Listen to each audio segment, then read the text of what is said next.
Es para mí un privilegio poder bajar aquí andando y surfear estas olas que tenemos en casa y poder compartirlo con mi hermano también.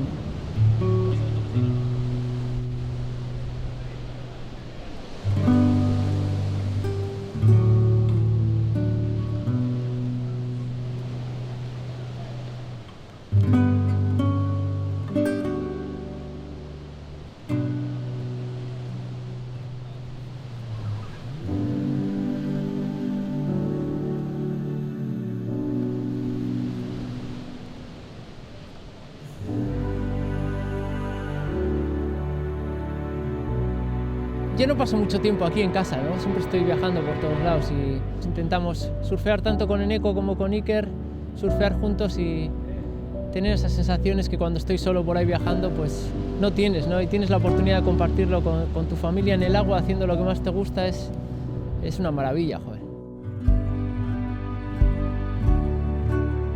Bueno, mi hermano es una persona que como hermano yo le quiero muchísimo, pero como surfista le tengo una admiración, una profunda admiración, ¿no?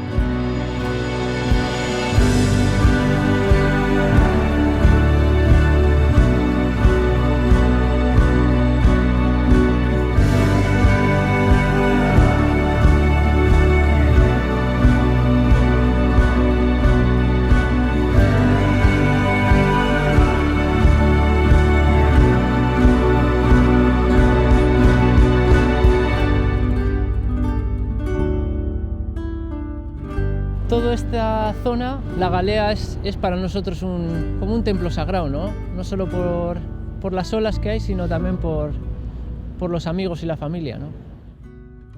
Voy ahora a Perú a vagabundear por ahí un poco, ¿no? Yo voy con muchas ganas a los sitios, pero para mí, tan especial como irse, para mí es volver a casa y poder compartir con mis amigos, mi familia, mi perro, y saber apreciarlo, ¿no? Y saber apreciar todo eso.